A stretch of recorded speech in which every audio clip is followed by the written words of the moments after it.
2024 সালের 5ই আগস্ট ছাত্র এবং জনতার গণ অভ্যুত্থান আরেকবার স্মরণ করে দিয়েছে ছাত্র সমাজের কোনো সিদ্ধান্ত কখনো ব্যর্থ হয়নি, হচ্ছে না এবং ভবিষ্যতে হবে না। আজকে যে ছাত্র সমাজ উই ওয়ান্ট জাস্টিসের স্লোগান তুলেছে, এটার শেষ পরিণতি হবে আল্লাহর জমিন, আল্লাহর দিন বিজয়ের মাধ্যমে। কারণ জাস্টিসের মূল কথাই হচ্ছে ইসলাম। আউযু বিল্লাহি মিনাশ শাইতানির রাজিম। বিসমিল্লাহির রহমানির রহিম। আলহামদুলিল্লাহ, ওয়াসসালাতু ওয়াসসালামু আলা রাসূলিল্লাহ ওয়া আলা আলিহি ওয়া সাহবিহি আজমাইন। মহান আল্লাহ সুবহানাহু ওয়া তাআলা আমাদেরকে পৃথিবীতে প্রেরণ করেছেন তার পরিকল্পনা বাস্তবায়নের জন্য।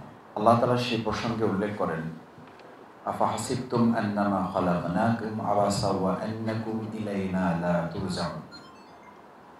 মানুষ কি এটা মনে করে যে তাকে এমনিতেই পৃথিবীতে পাঠানো হয়েছে, কোনো উদ্দেশ্য নাই, কোনো লক্ষ্য নাই, কোনো গোল নাই, কোনো টার্গেট নাই। ওয়া ইলাইনা লা তুরজাউন, অথচ তাকে তো আমার কাছে ফিরে আসতে হবে। আমি নিজে নিজে কখনো কখনো নিজেকে জিজ্ঞেস করি যে আমি আমার পরিকল্পনার মতো কি পৃথিবীতে এসেছি কেউ? আচ্ছা, আপনি বলেন, আপনারা আপনার পরিকল্পনা মতো কি পৃথিবী থেকে কেউ বিদায় নিতে পারবেন? এই দুটো কথা যদি সত্য হয়, তাহলে মাঝখানের কথাটা কেন সত্য হবে না? মাঝখানের কথাটা কি? আপনার আসাটা আল্লাহর পরিকল্পনা, যাওয়াটা আল্লাহর পরিকল্পনা, মাঝখানের পরিকল্পনাটা শুধু আপনার, কার? কিন্তু আমরা ভাগ করেছি কি হিসাবে বলেন? আসছি আল্লাহর পরিকল্পনায়, যাবো আল্লাহর পরিকল্পনায়, শুধু মাঝখানের পরিকল্পনার বাস্তবায়ন হবে কার? এটা আপনারা বলতে চাচ্ছেন না, কার? কিন্তু হচ্ছে কার? হচ্ছে আমার। দ্বিতীয় কথা হচ্ছে, আবাসা শব্দ দিয়ে তাফসীরের যে কথাটা বোঝানো হয়েছে, ভালো করে খেয়াল করেন। এখানে অনেক উলামায়ে কেরাম আছেন। আফাহাসিবতুম আন্নামা খালাকনাকুম আবাসা। আবাসা শব্দের অর্থ হচ্ছে শুধু এটি নয় যে অনর্থক কাজ, অনর্থক ইবাদত। অনর্থক কাজ শুধু বলা হয়নি, অনর্থক ইবাদত। অনর্থক ইবাদত বলতে উলামায়ে কেরামগণ বলেছেন সেই সমস্ত ইবাদত, সেই নামাজ, সেই রোজা, সেই হজ, সেই যাকাত, সেই তাহাজ্জুদ, সেই তেলাওয়াত, সেই সাদাকা, সেই জিকির, যার সাথে আল্লাহ তাআলা এই পৃথিবীতে আপনাকে পাঠানোর মূল উদ্দেশ্যের সম্পর্ক নাই। লিউযহিরাহু আলা দ্বীনি কুল্লি। সূরা তাওবা, সূরা ফাত, সূরা নূর, সূরা সাফ, এরকম অসংখ্য আয়াত এই লিউযহিরাহু আলা দ্বীনি কুল্লি। অর্থাৎ আল্লাহর জমিনে আল্লাহর দ্বীনকে বিজয়ের সাথে যে সালাতের সম্পর্ক নাই, সেই সালাতকে অনর্থক বলা হয়েছে।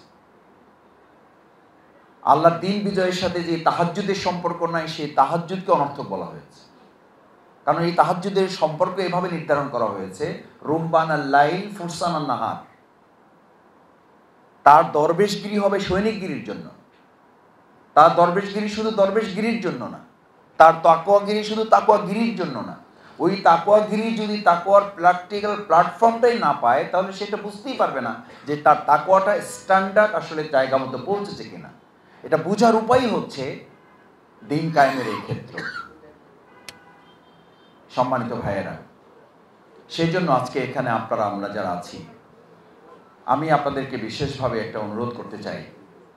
দেখুন, বাংলাদেশ ইসলামী ছাত্র শিবিরের এই দীর্ঘ পথ পরিক্রমায় আপনারা যারা ভূমিকা পালন করেছেন, সবসময় আপনারা ফিল করেন যে আমাদের জীবনের দুটো অধ্যায় আছে, একটা ট্রেনিং পিরিয়ড আছে, একটা প্র্যাকটিক্যাল পিরিয়ড আছে। আপনারা আজকে এখানে যারা আছেন, তারা আপনারা ট্রেনিং পিরিয়ড শেষ করেছেন, এখন প্র্যাকটিক্যাল পিরিয়ডে আপনারা আছেন। আমরা প্র্যাকটিক্যাল পিরিয়ডে আছি। আমাদের শহীদ আলী হাসান মুজাহিদ ভাই আমাদের পরিষদে আমাদেরকে একটা কথা স্মরণ করাতেন। বাংলাদেশ ইসলামী ছাত্র শিবিরকে ব্যর্থ করার জন্য গোটা পৃথিবীতে এক আল্লাহ ছাড়া কেউ এটা করতে সক্ষম নন। কিন্তু বাংলাদেশ ইসলামী ছাত্র শিবিরকে ছাত্র শিবিরই কোনো একজন ব্যক্তি ছাত্র শিবিরের দিকে আঙ্গুল তুলে ছাত্র শিবিরকে প্রশ্নবিদ্ধ করতে সক্ষম। অর্থাৎ আপনি যে ছাত্র শিবির, আমি যে ছাত্র শিবির থেকে তৈরি হয়েছি, আমারই ভূমিকার উপরে ভিত্তি করে কেউ আমার দিকে আঙ্গুল তাক করে বলবে, এই যে দেখেন শফিকুল ইসলাম মাসুদ ছাত্র শিবির থেকে তৈরি হয়েছে, অথচ তার ভূমিকাটা ট্রেনিং পিরিয়ডে একরকম ছিল, বক্তব্য একরকম ছিল, আলোচনা একরকম ছিল, এখন বাস্তবে তার ভূমিকাটা হচ্ছে এরকম।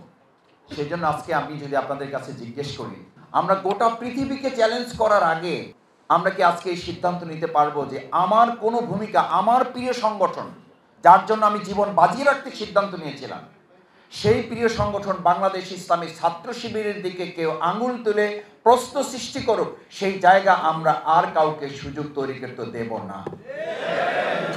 যদি সেটা হয় তাহলে আমি আপনাদের কাছে আজকে প্রথম অনুরোধ করতে চাই, ভাইয়েরা, এখান থেকে আজকে আমরা সিদ্ধান্ত নিই।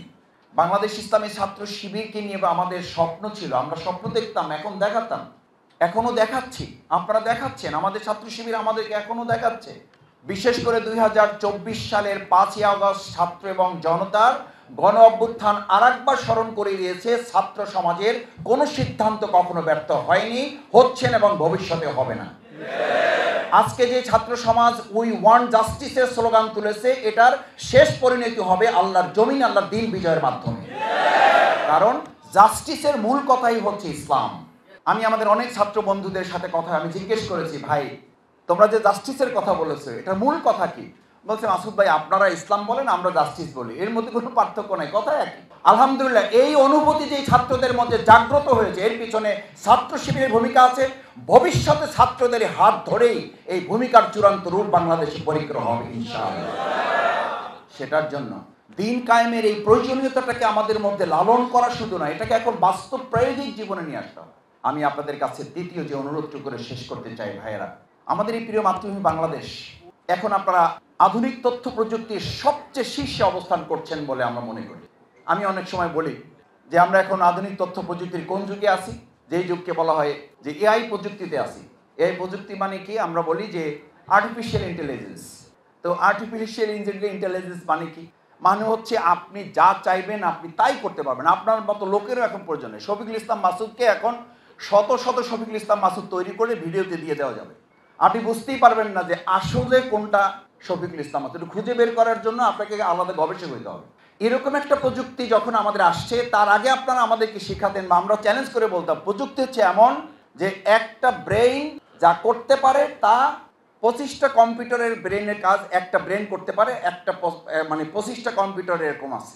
এখন আজকে এসে আমাদেরকে বলা হচ্ছে তথ্য প্রযুক্তি এমন জায়গায় পৌঁছে গেছে যে ব্রেন আর কোনো কাজে লাগবে না, এখন প্রযুক্তি সব করে দেবে।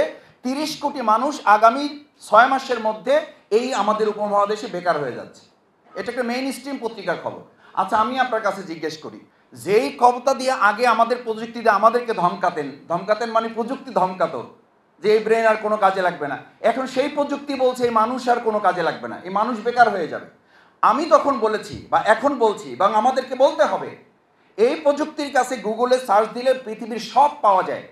আমি তখন হাসতে হাসতে বলি যে ওখানে সার্চ দেন, ভাই গুগল আসসালামু আলাইকুম, আমার কিছু সৎলোক দরকার, সাপ্লাই দেন। আপনি এখন টেস্ট করে দেখেন, যদি আমার কথা সত্য না হয় টেস্ট করে দেখুন, ওখানে সার্চ দেওয়ার সাথে সাথে সে নিয়ে যাবে ক্লাস 7-এর নৈতিকতা শিক্ষায়। অর্থাৎ গুগলের কাছে এর চেয়ে বেশি আপডেট নাই। বাংলাদেশ জামাত ইসলামী ছাত্র শিবির সেই আপডেট থেকে গুগলকে ছাড়িয়ে আমরা 2001 থেকে 6 পর্যন্ত আকণ্ঠ নিমজ্জিত দুর্নীতিতে গ্রস্ত একটা বাংলাদেশের 3টা মন্ত্রণালয় দুর্নীতি মুক্তভাবে পরিচালনা করে আমরা প্রমাণ করেছি সমস্ত দুর্নীতির ঊর্ধ্বে উঠে জামাত ইসলামী ছাত্র শিবির দেশ পরিচালনায় সক্ষম।